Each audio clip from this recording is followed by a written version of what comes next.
And that, I'll just take a quick look and see whether or not RiffTrax published anything new. No, they're just advertising a sale. That's a shame. I really enjoy my Friday funny movie, but it's been a couple of weeks since their last one. All right, we're online. Let's go ahead and tell the world. Streaming, that's not how you spell streaming. Streaming, game dev, doing underwater stuff of some variety. I haven't really figured it out yet. I spent the last 20 minutes complaining about my landlords, and the previous 5 hours programming in JavaScript for fun, because that's what you do for fun, right? Programming in JavaScript.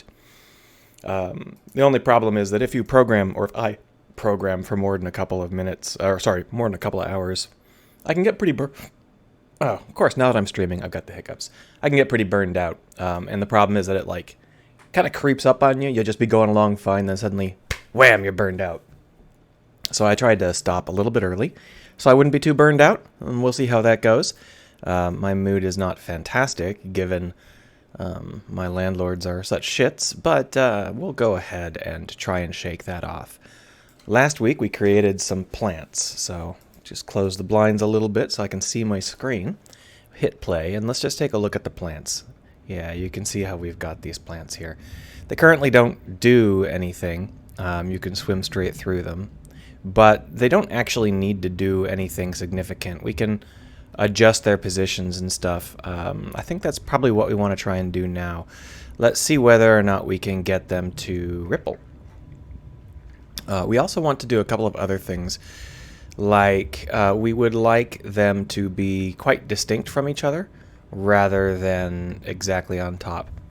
The way we're going to do that is we are going to change how the x and y coordinates are calculated in the noise field, and we're going to add in a push factor.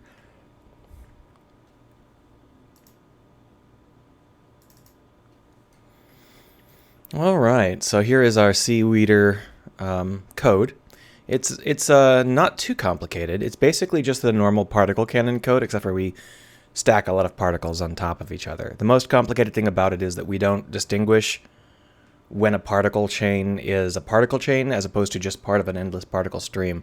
So we have to check and see whether or not they are stacked one on top of the other in order to know whether or not they are particles. But what we're going to do is we are going to, great, look, I can install another new update. The last update I installed was on Friday. So what we're going to do is we're going to change this noise field setup. So basically the problem we've got with this noise field, this Perlin noise, is simply that the positions of the plants are a little bit too close to each other. Now the good news is the actual registered position of the plants is perfectly vertically stacked. They wobble around a little bit in the actual game, but that's due to the noise.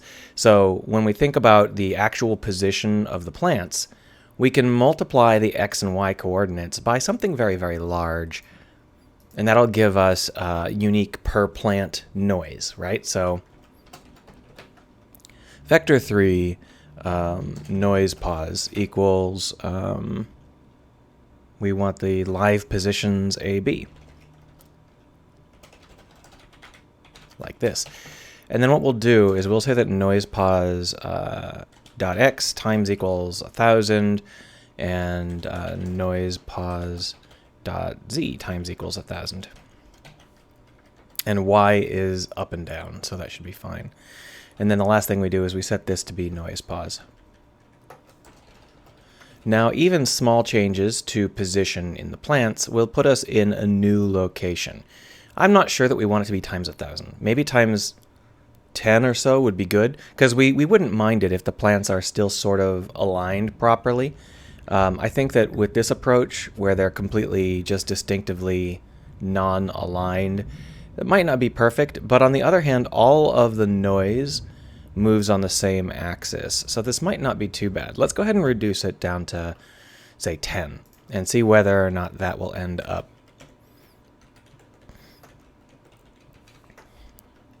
Sorry, I'm trying not to sniff into the mic. As soon as you start streaming everything, you start to get hiccups and sniff and stuff. It's just how it works. Zephyr21 says, good morning to you. Good evening for me. I presume that he's over in Germany. Or, someplace in Europe. Russia, who knows. But yep, it is just after. It's early afternoon over here.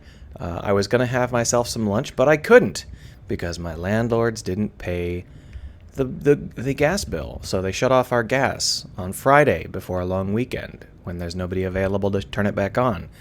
And I only cook using gas. I don't have a microwave. So I technically do have a microwave. It's in a box in the basement. Maybe it still works. I guess I'll have to install it if I want to eat. What a pain in the ass. Anyway, they're going to get an earful on Tuesday. It's a long weekend, and both they and the gas company are not working on the weekend. Yeah, this looks okay. I don't mind this at all. So now the next step is to make it so that we can bounce off of shit. So in order to test for things we can bounce off of, we have an unenviable situation. We can't use Unity's default collision scripts because these verts don't exist in that collision space. What we can do is we can ask the particle system to give us feedback when one of these objects is bumped. Let's see whether or not we can pull that off. Zephyr21 says, what your plans about camera? I'm not really sure. Presumably he's talking about this in-game camera. You can see it's got some jitter to it. I've got to try and figure out why that's jittering. It's not a frame rate problem, it's a camera jitter problem. And that's just because I programmed it in like 5 minutes and didn't bother to actually set it up right. So we're definitely going to have to polish the camera.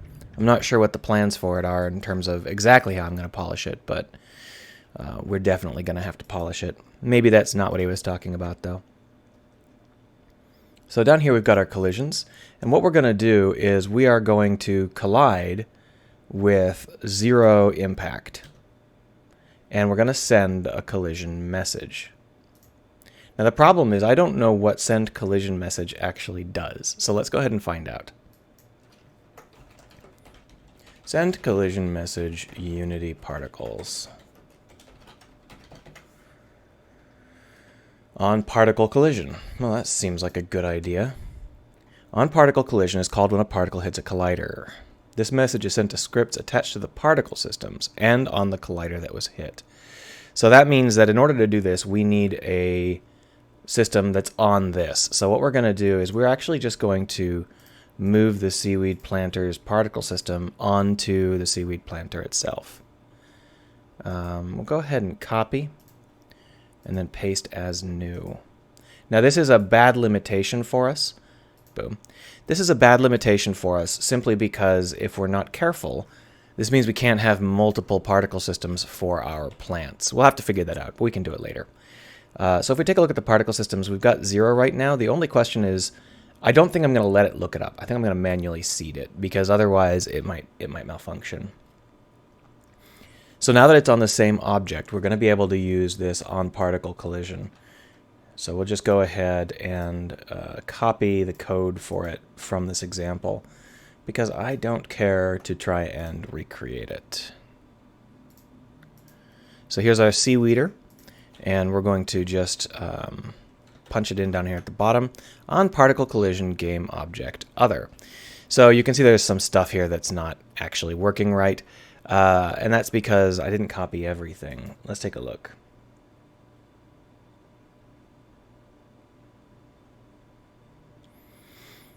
So basically, this is the particle system in question. So we can just type in particle system. And typing in particle system should work because we've only got one. There it is. Nope. That's not how you spell it.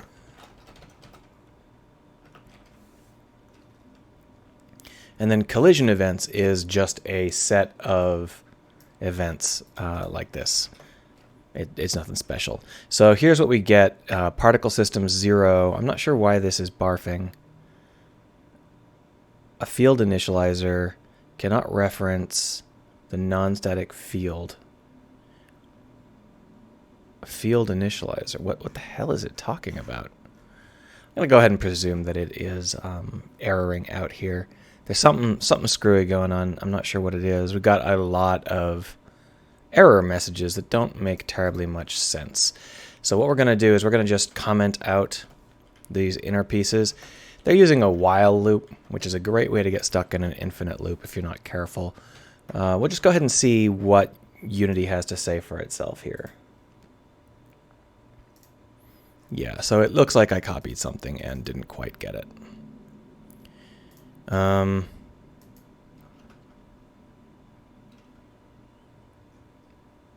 Sorry if he distracts me, Zephyr says, but the same question about post-processing. Okay, so post-processing is a different question. There are several post-processing libraries in Unity, and I'm using the older one.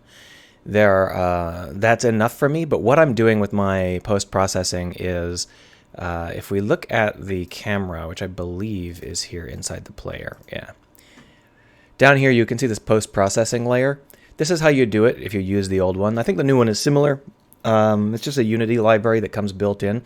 But the basic idea is that you have to set up a layer separately from the actual camera object, which is a little bit annoying, but it's useful for situations where you want to drift in and out of areas that have different post-processing. I don't. So what I do is I simply use the one post-processing layer, and I think I've got something called post-processing floating around here somewhere. I don't know where it is, but... oh, here it is. So this is my post-process volume, and you can see I just put it near the camera on one thing, and I just have it as global, which means that I'm just using one post-processing thing for each level. I don't really care to break the post-processing up into regions. And then I just use depth of field and color grading and a couple of other things to try and punch it up. We can arbitrarily add whatever we want here. There's no limit to the kinds of effects you can add. You can even write your own. But I don't need any of these other ones just yet. I might add ambient occlusion later, but I'm not sure. Obviously, tweaking these things gives you a lot of control over how the game ends up looking. So if we were to hit play here, I can't hit play, so I'll just stop it there. But basically what we're going to do here is each of our levels is going to have a different set of post-processing effects, which will allow me to change the color grading and a couple of other values to make it feel like we're deeper in the ocean or shallower in the ocean, and a couple of things like that, without having to worry too much about absolutely polishing every single lighting source and so on. I'm not aiming for AAA though. I'm aiming for decent indie, and that means that we're going to end up with something that does not look quite as good as it could possibly look, and that's fine. I'm only one person developing one little program on my own. I'm not going to pretend that that I can produce things that are equal to a billion-dollar company.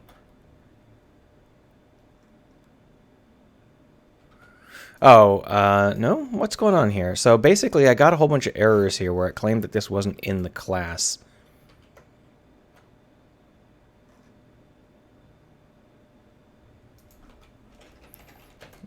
I think...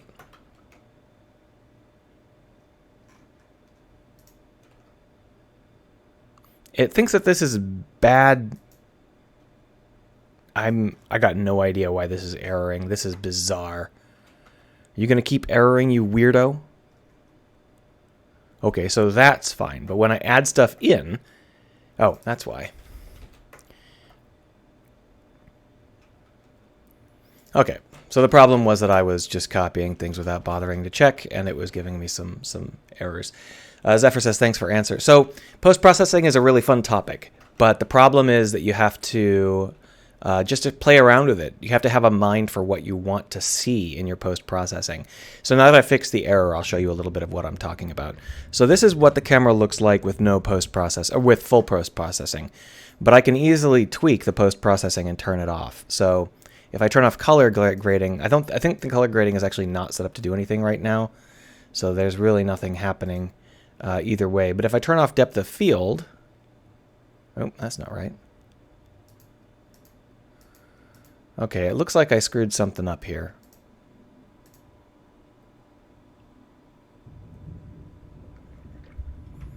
Anyway, depth of field should blur in the distance, but for some reason I was having a hard time getting this to... it doesn't seem to be set up right. It's been a while since I set these up, and I haven't really looked at them at all, so it might be that these are not set up to actually produce anything They might be broken. But the point here is that what I'll have to do is go through and tweak all of them to make the system look decent. And what I really want to do is I really want to get that feeling like you're underwater and you're looking left, you're looking right. But first I got to figure out why we have this jittery camera. If we actually look at the frame rate, what am I looking for the frame rate? Analysis profiler. So I've got it open in the far window. You can't quite see it, but I'll drag it over in a minute here. So if we take a look and we try and just glance around at everything, you can see how I got that. Maybe you can't see it because the encoder for the stream might be masking it. But basically, it's really twitchy. Over here, however, you can see that we're running at 60 frames a second. That's 60 up there at the top, and we never even get that slow. We average out at 100 frames a second. So there's clearly something that is causing the camera to jitter, even though our frames are buttery smooth. And that's just my bad coding. I have made the camera suck. That's okay. If I can make it suck, I can make it unsuck. But first, let's fix our collisions. So what we're going to do is we're just going to debug.log collide.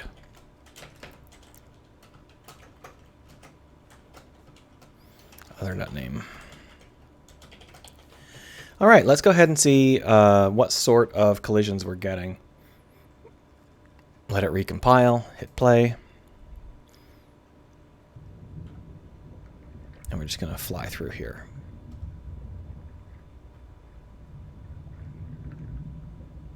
That doesn't look like 100 frames a second, does it?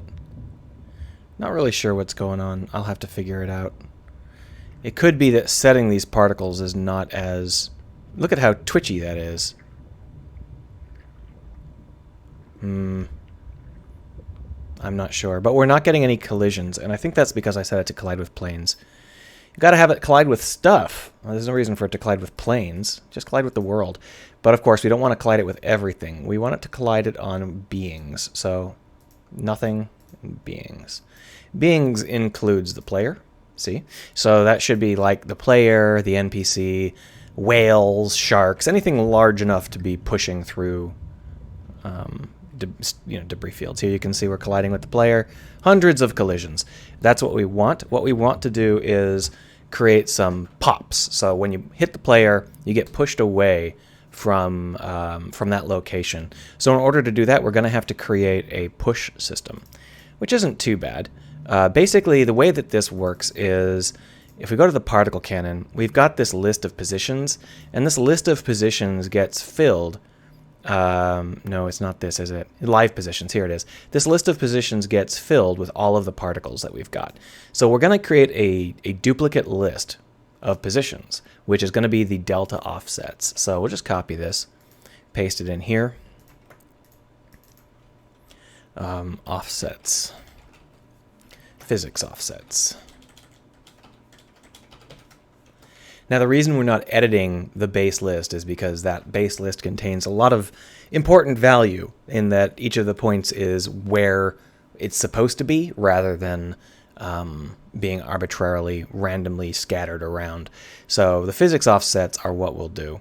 And what we're going to want is we're going to want to sync up these physics offsets whenever anything gets hit. So down here, what we're going to want is to create a physics offset if none exist, or to, so we're going to want to make sure those physics offsets are created. And to do that, we're going to go through here, and when we create our particle counts, we're going to want to create the exact same offsets. So that's what we're going to do here.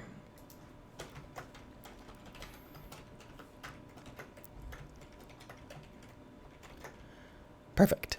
And then here, when we add in live positions, we're going to add in physics offsets. Now, obviously, the best solution here would be to simply create a struct and put a couple of vector 3s in it. There's not really any reason to have like a whole bunch of separate arrays that happen to be exactly the same in terms of their size. That's a little bit wasteful and clumsy, but I don't care. We'll do it this way anyway. And then we just add in a vector 3.0 That way we won't have any offsets. So down here, when we set this up, we're going to do live positions and then physics offsets A, B, and then that. So what we're going to have is we should have the exact same thing. There should be no difference. But the key here is that we shouldn't get any errors. There shouldn't be any situation where it says, I can't find those particles. And sure enough, we're not having any issues at all. We can just plow through the particles without any problem. Now what we're going to do is create those physics offsets whenever we need to. So when we look at the collision events, we get ourselves one particle collision event. And we get that from... I'm not sure why we're doing this this is bullshit. I don't want to copy this. We'll just do a for each. For each. Come on. Particle collision event. E in collision events. I don't know why they were thinking this. This is bullshit. Just get rid of it. Kaboom! You're gone. And then we will go ahead. The only reason they might think of it like that is if it's going to be changed in the middle of the stream, but we're not going to have that happen. So here we got a collider component, which is a component. Strange. I wouldn't think it would be a component. I would think it would be something else. Here's the intersection, which is presumably where we collided. Here's the normal, which is the direction of our collision, and the velocity. So we want all of these, but I'm not sure what they're all going to be. So we're going to go ahead and just paste them out to the console. So we'll go ahead and normal plus,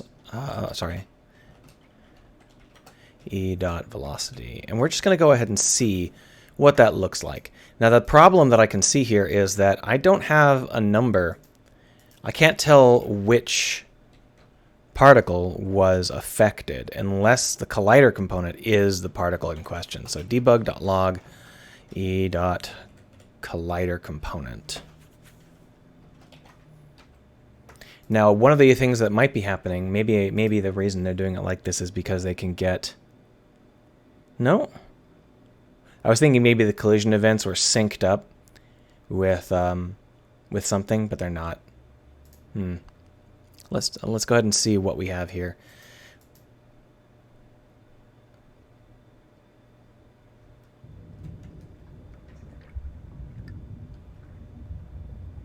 So what we've got is a large number of commas and stuff, but that's because we're collapsing. Let's uncollapse, and we should see, yeah, there we are. So here we've got a sphere collider. So the thing in question, the component in question, is the object we're bumping into, which we don't actually need to know. What we need to know is what particle we've hit. I'm not sure how to do that.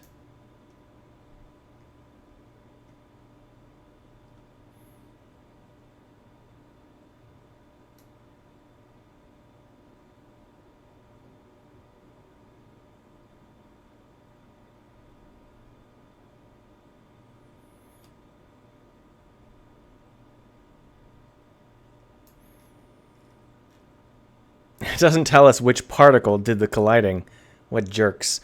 So that means it's time for us to do some work.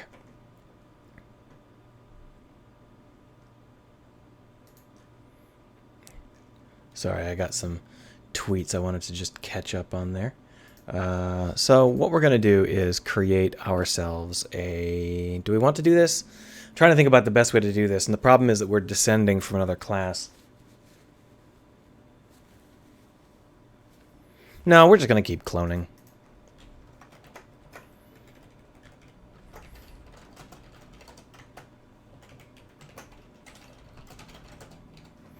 Now, this is really stupid. I mean, it's not something you should do. We're going to pay for it later. But I have a feeling that I've misunderstood something. And when you've misunderstood something, there's no reason to spend a ton of time trying to polish things until they shine, because guess what? You don't understand what you're doing. So we're going to just make this move forward like this for a while. We can come back to it later. Oh, you know what? We don't need this, do we? Because we've got the particle lists. Undo. There we are. we actually have a list of all the particles. So we can go through and find what particle is at the position that we're in. So for each, we've got this thing called a particle system.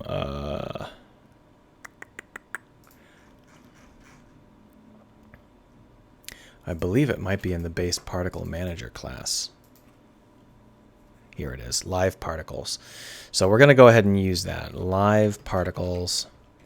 So that's an array of particles. So particles array P's in live particles. And then we do, except for we're never going to have this. Let's go ahead and keep it. There's no reason not to keep it. The only thing is, I'm not sure why this is erroring. Oh. There we are. You shouldn't be erroring anymore.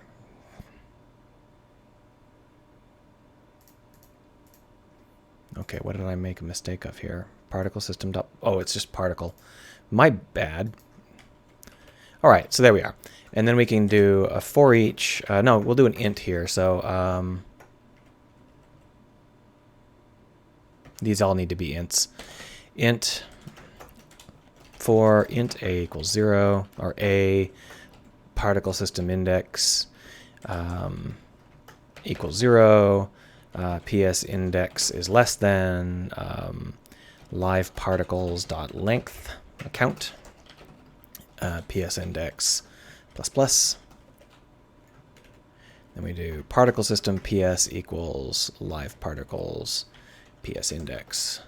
We need to do this because we need to be able to backtrack this and set up a correct offset. So that's what we're going to be working with here. So then what we need to do is for int pindex equals 0, pindex is less than ps.count.length, pindex plus plus, and that's going to give us a specific particle. So we'll just go ahead and say if ps pindex dot position equals e dot intersection, then we want to count it. But the thing is that we're not actually sure that the intersection is going to be at that particle location. That's the problem we've got. The truth is that it might be somewhere else. So we have two options. One is that we can do complicated math, because I can take the normal of the collision and kind of backtrack towards the center. Another is that this might be true. Let's just go ahead and check. Debug.log collided. And we'll go ahead and just comment these out for now. Right, so that should allow us to tell whether or not there was a collision. I'm going to uncomment these out now that I'm thinking about it. My bad. No, stop popping things up on the other screen. Not of any use to me. Basically, I'm just trying to figure out how to get the actual particle that we're colliding with. So here you can see that it is working. So what that means is that the actual particle is the source. So E dot position, E dot intersection is actually the location of the particle, not the location of the collision. And that's a distinct difference. Each particle is surrounded by a bubble of whatever size I set, and then that bubble is what actually checks for collisions. So the fact that E dot intersection is the particle rather than the bubble is kind of a strange one, but it works in our favor. So we're going to go ahead and do it. So what's going to happen is once we've found the exact particle we want, we're going to add to the physics. So physics offsets, PS index, P index, there we are, plus equals E dot normal plus E dot velocity.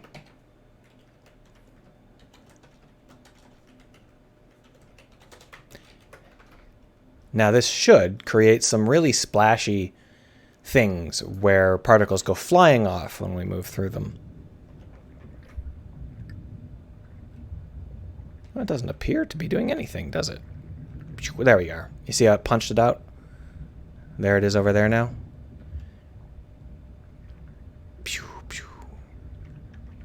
Yeah, we're punching them out.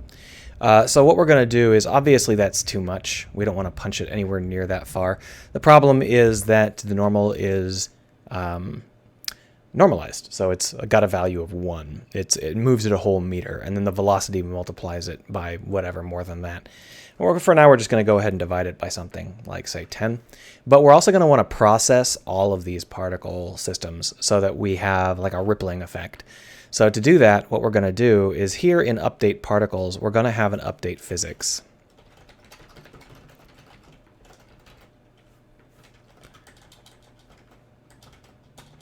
My fingers stopped working. I programmed too much this morning.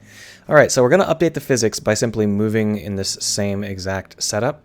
So for int a equals 0, a is less than physics offsets dot count. A++. For int b equals 0, b is less than physics offsets a dot count. B++. And now what we're going to do is we're going to check and see whether or not it's above 0. If physics offsets a is greater than 0, dot magnitude, physics offsets ab dot magnitude is greater than 0, then, or equals 0, then continue. No problem, right? So when we have it as something greater than 0, what we'll do is we'll just reduce it.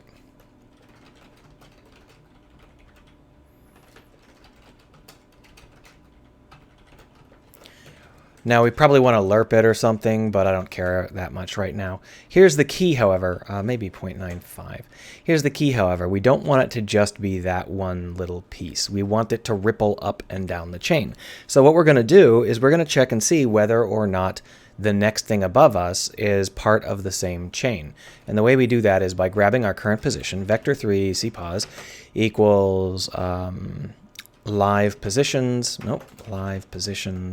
AB, and then we check up and down, but only if B is valid. So if B is greater than 0, we check and see whether or not live positions equals, so if cpos equals the right thing. So vector3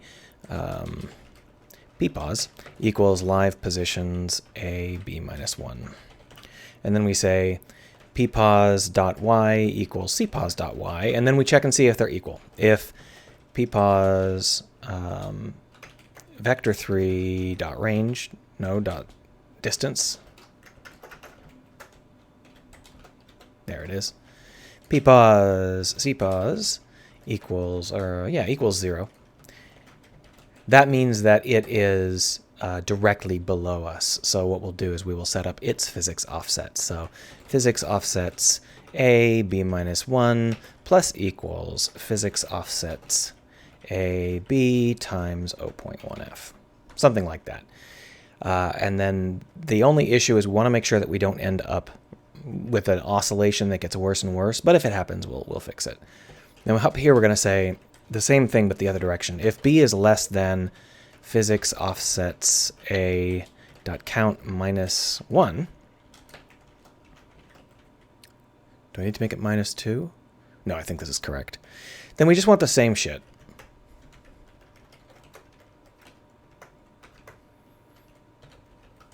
But with a plus. Like so.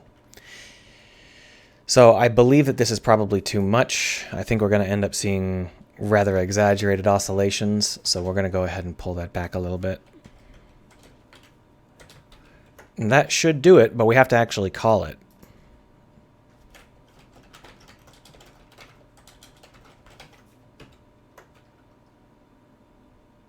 Got to spell it right in order to call it. Werbis came in. Jello Werbis. So we are making our plants wobble. So Jello is appropriate. Our camera is stuttering. That's something we'll fix later. So here you can see that we've got something happening. I mean, our collision's working. It's just a matter of polishing it until it stops sucking. But it looks like what we've got here is an endless chain where it's wobbling further and further away. You see that? I don't believe we're still colliding with those. I think it's just once you collide once, it starts to go a little bit silly. Yeah, Woohoo! So I think what we want maybe is to... Do we want to negative it? Let's try negativing it.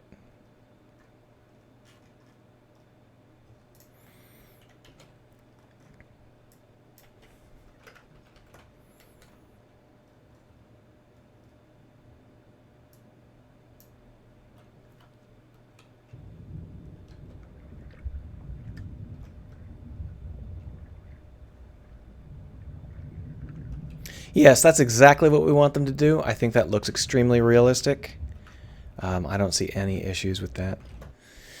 All right, so it looks like that's not going to work. What we're going to do is we're going to remove these temporarily and make sure that our physics offset is not erroring out at a fundamental level. Morba says he was using chains of bones and a mesh for effects like this. So what you're using is generally called a rope solver. Nothing wrong with rope solvers, but in this case I don't need one.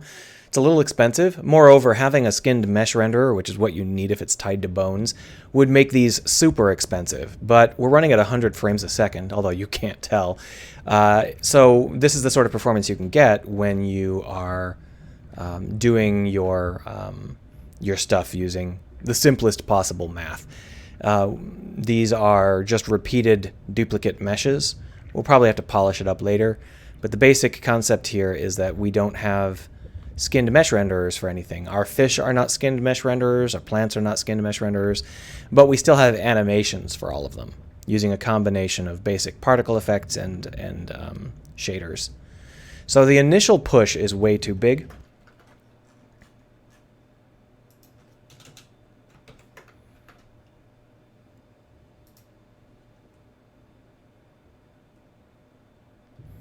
We want them to kind of just sort of amble out of the way. See how heavily they kind of shoot out of the way? Oh, you know what it is? It's just that the particle is too big. Hold on. Go over here to the seaweed planter, come down to the collider. Radius scale of 1. Let's bring that down to a radius scale of like 0.18. Because what it's doing is it's moving the mesh until it's no longer colliding. And it's trying to do that by moving it a really, really long way. This is a little bit better. So we've still got a lot of extra pushing here. Is this right? Why do we have so much pushing?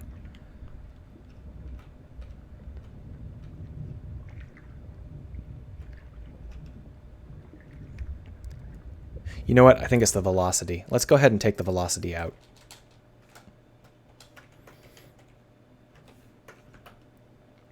We'll move it in hundredth of a meter increments.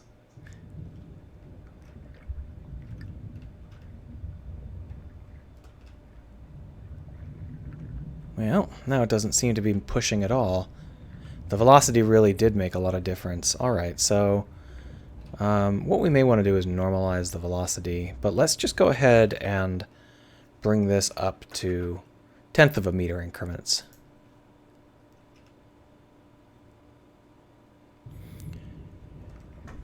Werba says he's looking forward to the seaweed when it's done. I'm using a temporary mesh right now. I'm using temporary everythings. But I'm just trying to set up the framework.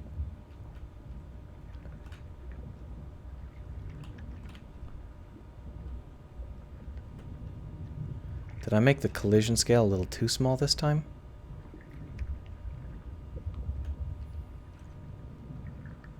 I should be colliding, but I'm not seeing any sort of changes. Let's go ahead and bring it up to 1. Now they should shoot a full meter out of the way.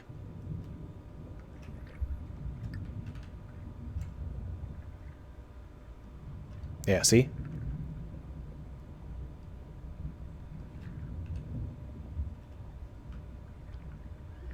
But it looks like that scale that I gave them is a little too low. Yeah. Let's go ahead and bring that scale up. 0.18 is too low. We'll make it 0.7. Bring this down to 10 again. But basically what we want is a very gentle ripple where this thing pushes out of the way and then all of the other fronts come with it.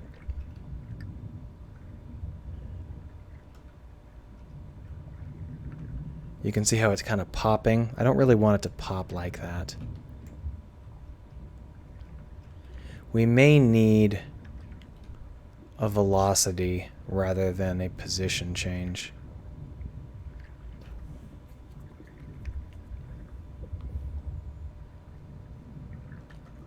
That popping is no good. Yeah, let's use a velocity.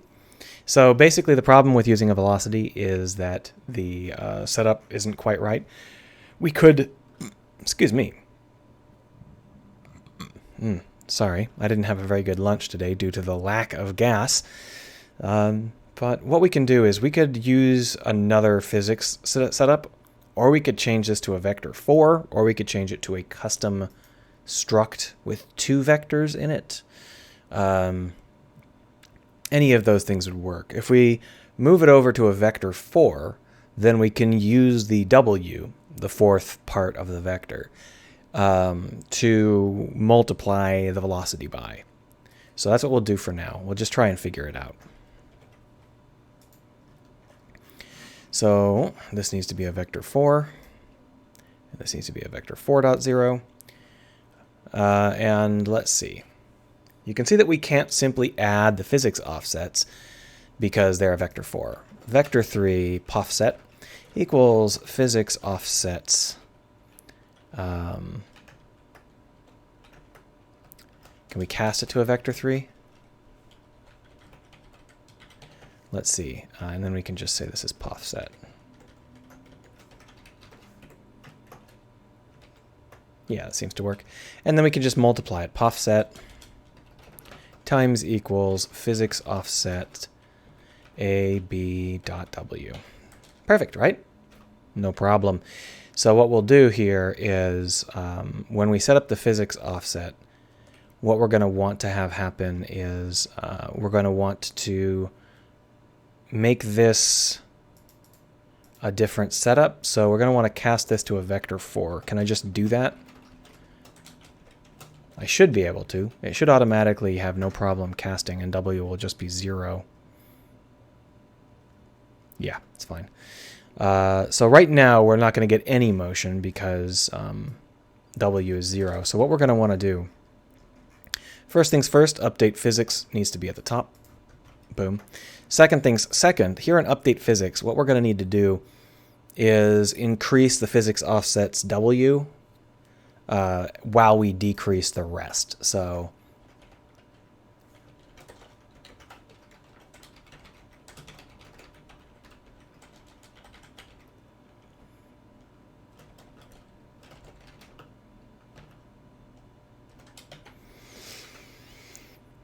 and what we'll do here is we can't do it quite like that. And we're not allowed to. We'll just do it custom. Vector 4 beep beep equals physics offsets AB. Joy of using structs. You can't directly edit them like that. So then what we'll do is we'll say v4.x times equals let's say float val equals 1 minus time.delta time. Why not? Times equals val v4.y times equals val v4.z times equals val v4.w plus equals time.delta time. And then we just say equals v4. No problem. So with that in mind, what we should get is it should push away from us and then come back. Only problem is that we are setting this up so that the magnitude here might be a problem. So what we're going to also do here is we're going to check and see whether or not the vector 3 version is going to be so if vector 3 physics, come on.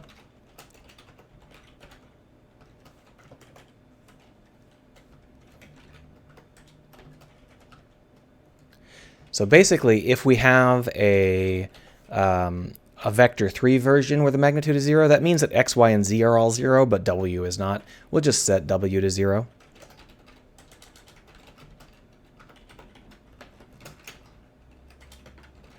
There we go. No problem there. And then the rest of the time we'll do this. The only issue here is that x, y, and z will probably never actually be 0. So rather than this, we're going to want to be like less than 0.05, something like that.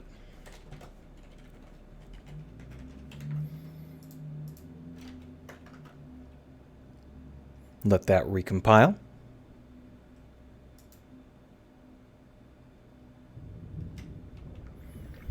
And let's see what sort of pop we get out of it. Pop. Yeah, that's actually pretty good.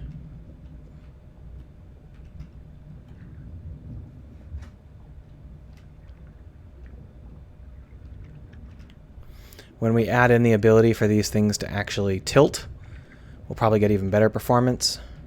Visually performance, I mean.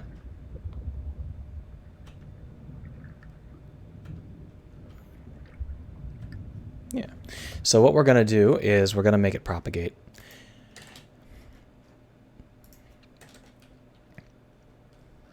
So basically what we're going to want to do here is if B is directly below us, we're going to want to check and see whether or not the physics offset for B is greater or less. So if physics offsets, let's go ahead and record the current value. Val equals physics offsets a b dot magnitude. So here we're going to say if physics offsets a b minus 1 dot magnitude is less than val, then we're going to want to set it up to be equal to half of val.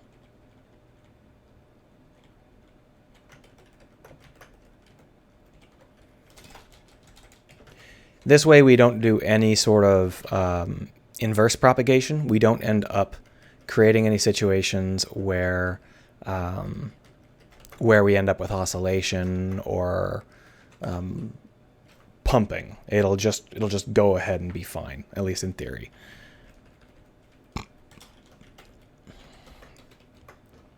Divided by 2 might be a little bit too little. We might want to try some other value there, but we can tweak that later.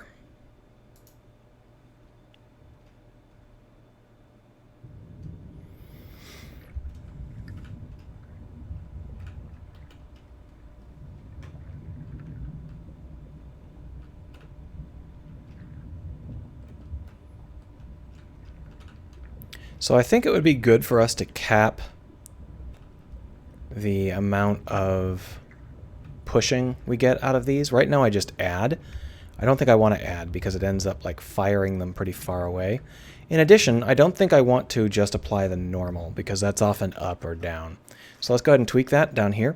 What we're going to do is we're going to take the normal and flatten it. Vector 3 orth normal equals e dot normal.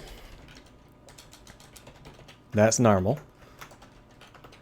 Orth normal dot y equals 0. Orth normal dot normalized.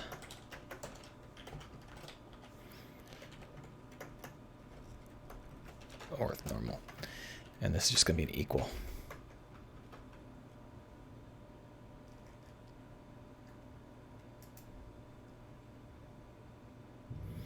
The only problem I have with that is that I'm setting the W back to 0, and I don't think I want that because it's going to end up creating vibration. Let's go ahead and just see how it looks here.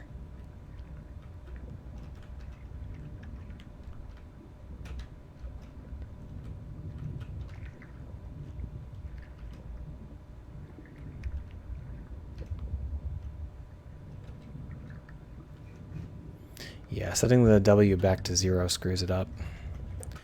So what we're going to want to do here is add in the W. So vector 4 phys, call it v4 just to keep it.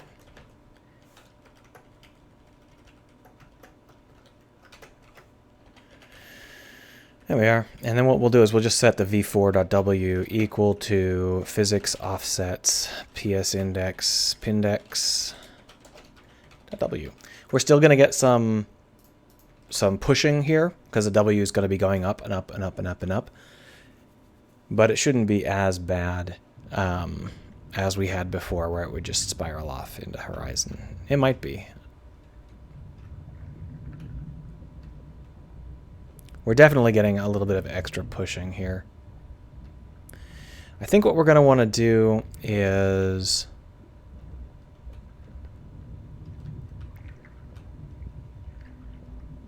yeah, that W is a problem.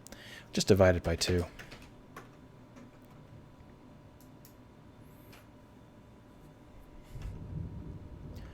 All right, so the only problem with this is that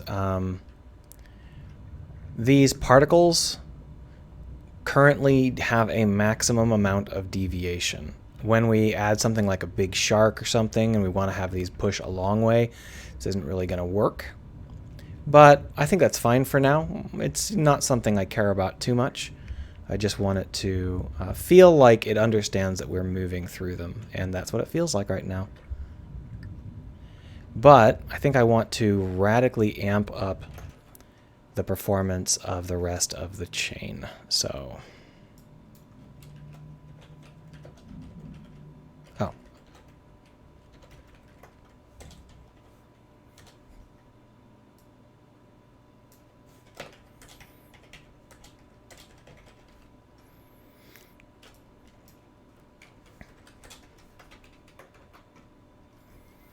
Grind, grind, grind.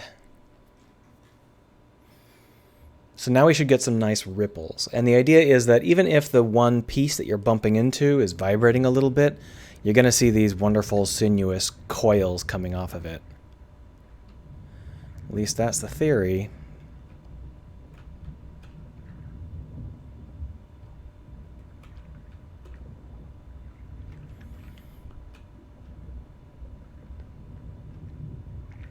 You can see how it kind of vibrates. That's not really what I want.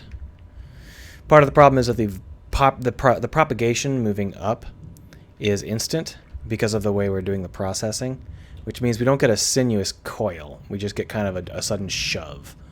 Nah.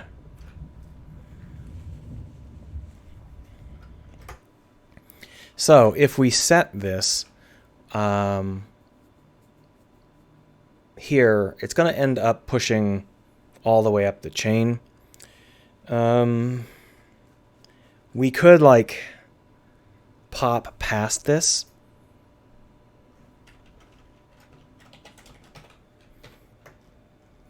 That'll skip one of the elements. The only problem is that's not going to give us a really good feel.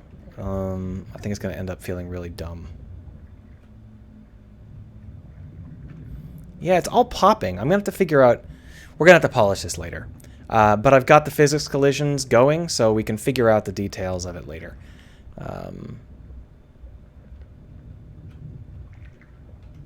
For now, what we'll do is we'll just reduce the volume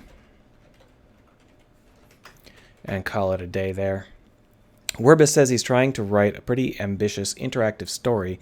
He has an idea for a complicated system and trying to find a way to fulfill it with plots and quests. I'm glad he's glad he found my movies about writing. They help planning it out. Yep.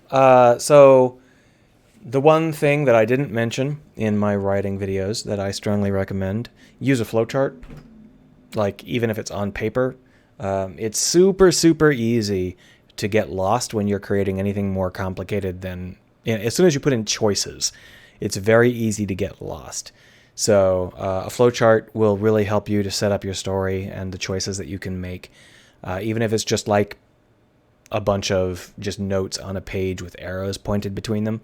It's going to help you keep your progression clean, and you're not going to have nearly as many bugs where you forget that some choice is possible and then it ends up biting you later. All right, well, that is the particles. At least for the plants. There's still a ton of things to do in this game. We're just barely getting started, but I think what I want to do right now is put in some more particles, some more of these chains. So let's go grab this seaweed planter. We're going to reset it.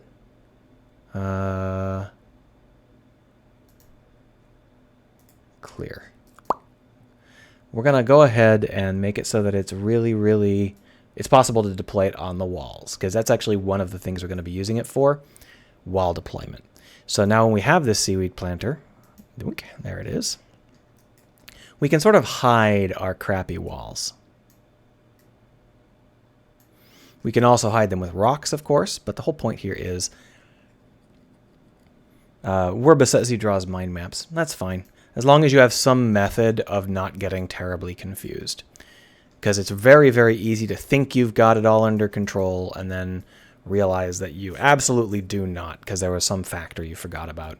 It's one of those things where you don't even realize that you don't remember it right.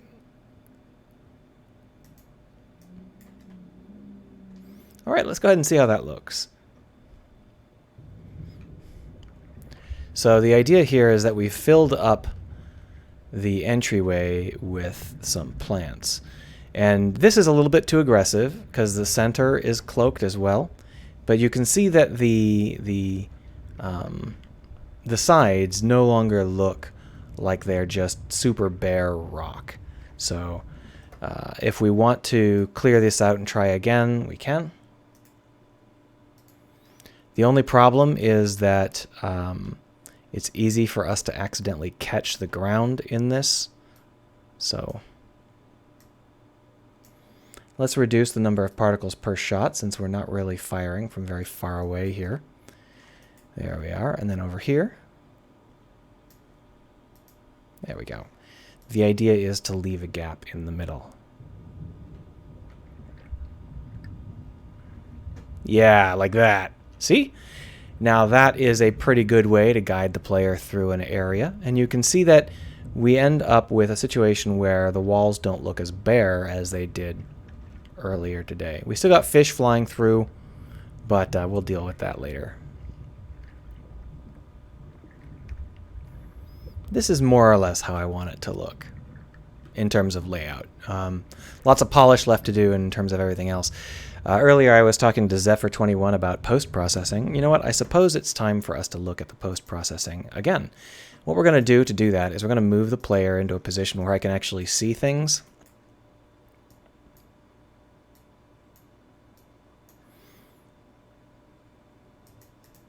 There we go. We can actually see a little bit of stuff here. The post-processing is here on the camera gimbal at the moment. And basically, we're going to want to see whether or not we can even get it to properly adjust. I believe that we can turn on debugging, but I don't know exactly where that is.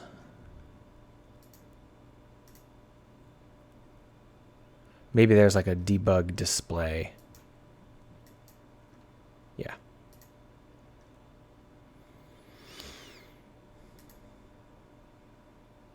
I wish I could have it do all of them, but I guess not.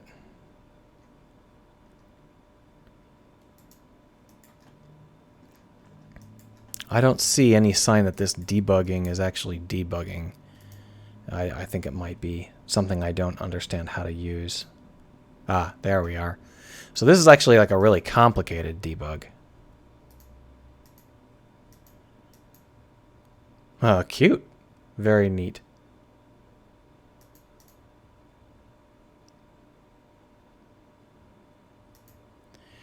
So I don't actually know what these are. Let's go ahead and play around a little bit. What we've got here is a whole bunch of effects that don't seem to be working. If we take a look at the bloom, for example, we can set the threshold down to 0, and we still don't have any sort of bloom going on. So my thinking is that I've somehow broken the post-process volume. It's set to global with a weight of 1, so I'm not sure how we could have possibly broken it, but it doesn't appear to actually be happening. If we turn off the color grading, let's go ahead and add in like a super bright light.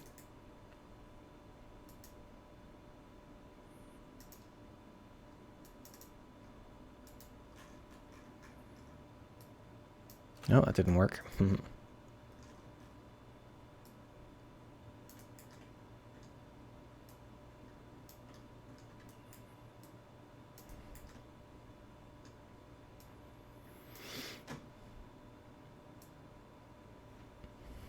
Come on, make it apparently that doesn't wrap. Everything else in Unity wraps, but not that.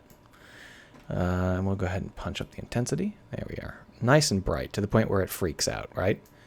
You can see how it's actually damaging the shadow map because it's so bright, but that's what we want, because what we want is for bloom to bloom.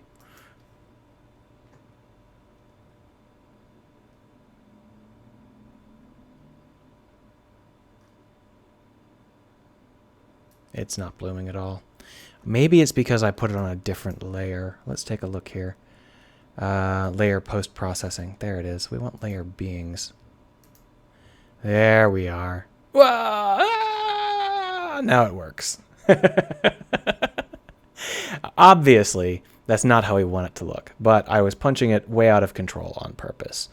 So let's bring this down to 1 and bring the threshold up. The light that we've got, we'll bring that down. I think that the debugging is currently causing us to have this red blur. So let's go ahead and take that out. Nope, that's not what I wanted to take out. There we are. So we'll come back up here and we'll just try and get this back working. Turn that spotlight back up. There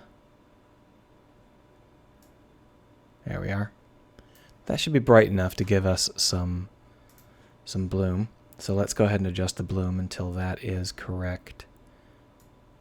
There we are. Perfect. And what we'll do now is we'll turn the depth of field to something where we can actually get a view.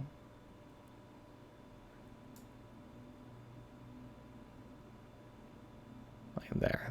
That's more or less how I want it. Another color grading. Color grading, I made it pretty blue, but I'm not exactly sure what I did. I'm not exactly sure what my intent was. I think I wanted to color grade it blue so it wouldn't look like it was on the surface. But here you can see that the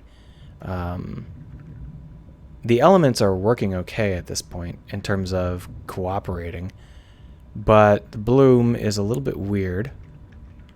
We'll have to adjust that. And the depth of field is currently set to my ass, which isn't really where it should be. What we want the depth of field to be is where we can see something that's a little further away than that. We're going to want to adjust it in the long run. We're going to want to make it so that wherever you happen to be looking, it tries to focus at that length. But for now, we'll just go ahead and extend it to, say, 6 meters.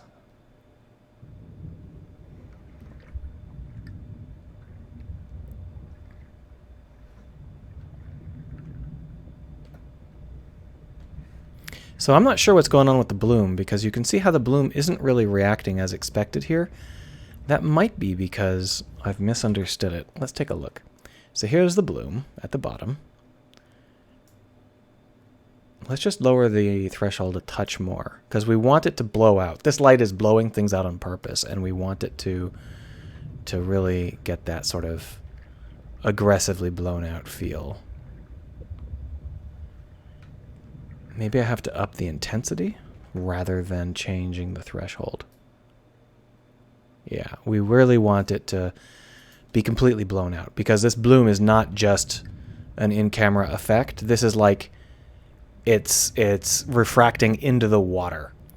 And that's why we want it to blow out. And that's not too bad. Let's go ahead and see what happens with this soft knee. No, that's probably too much. This is the diffusion. 10 is too much. Let's bring it down to maybe 5 and then bring up the soft knee. Yeah, maybe that'll work.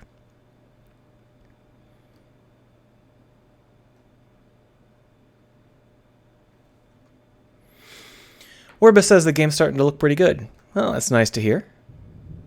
Always good to hear. And then here what we've got is some really aggressive bloom. And I know a lot of people hate bloom, but the point here is that this is supposed to be, this is how it looks when you're underwater and there's too much light. This isn't something where I'm trying to go for a cutesy camera effect. You actually should have that sort of glowy feel. But we're not quite ready yet. Blue fog, maybe, Zephyr says. Yeah, there's actually blue fog in the scene already. There's several different categories of fog in the scene already. I haven't tweaked them though. They need to be tweaked. We're not doing fog with this kind of post processing though. That we're using a different method for fog. However, the post processing color grading is really dragging everything down. You can see how this no longer feels like it's brightly lit. It feels very dark, and I think that's because the color grading that we're using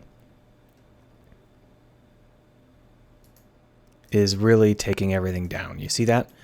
So I'm not sure what I changed to make this super bright, or super dark rather.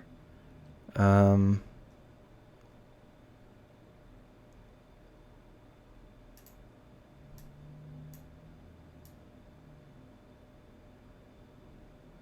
not sure why the color grading itself should cause it to get darker. That's kind of a strange situation. Here's the gamma. If we adjust the gamma, we can brighten things up without feeling like you're blowing everything out.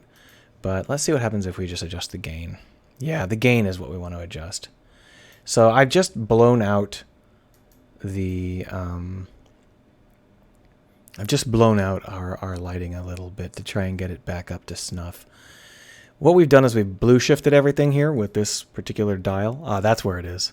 So we'll just blue shift it a little bit less aggressively in terms of bringing down the white. Something like this. And then we can take the gain down.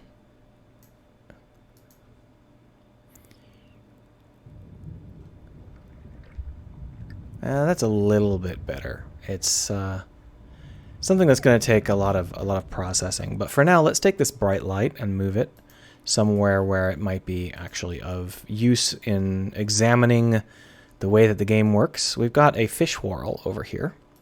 So we'll just pull this up. I believe it's over here. I believe it's that right there. So we'll just widen this and extend it, and then bring the intensity down to 2 and hit play and see what we get. Yeah, so now you can see that the inside of the fish is lit. And now there's no like realistic reason why that would be. There's no reason why the sun would be shining right there. But since it's underwater, we can do a lot of faking with the lighting, and it should work out fine. Nobody's going to care. And so that's one of the things that we're going to have a fun time with.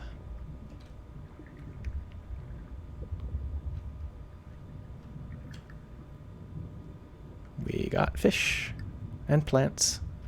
This is actually not too bad. All right, well, I'm going to take a couple of pictures. Zephyr says there's a high brightness background in the photos that that he looked at. Yeah, I mean, I've looked at a lot of shit, and you can see that behind this there are some pretty bright blues.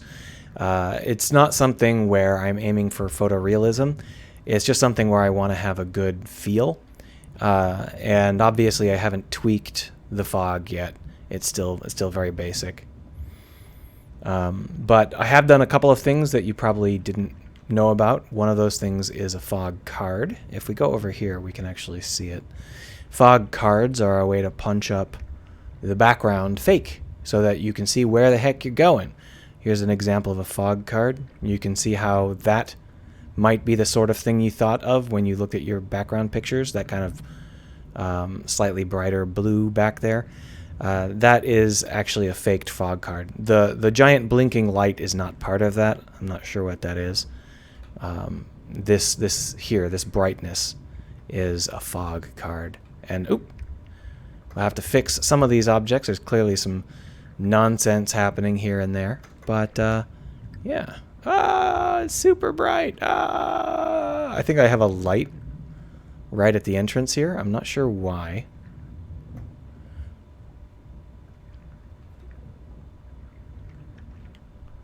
Oh, you know what? This is a Blender import light. Blender changed how it imports stuff, and one of the things that happens is that when you have a Blender file in here, you get like a tremendous amount of light.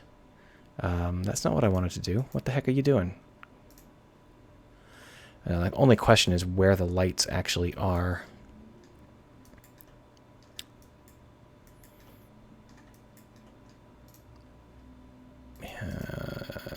There you go. Better. I think we've got another one somewhere here. That one might be on purpose, though. And so what we've got is Zephyr says he's a lot of steps behind me. It's not that you're steps behind me. Well, I guess technically it is because I've been doing this for a couple of months. It's just that it's always good to see the same things that we're noticing.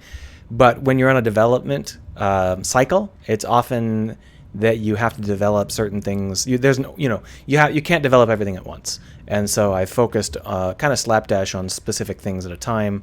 And sometimes that leaves the game in a state where it doesn't look its best for, weeks or months at a time. And that's just how the cookie crumbles. I would like to see the sky. There we are. Just copy. And that's going to be our screenshot for the day. We're basically done for the day. I got some other stuff I need to record audio-wise, so I can't finish blowing out my voice. I got a lot more done than I thought I would, even though it was only an hour. So let me know if you have any questions. I'll go ahead and paste these into social media.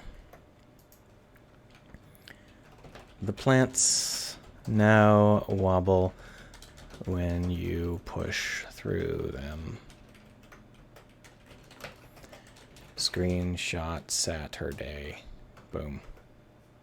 It's trending. I wonder why.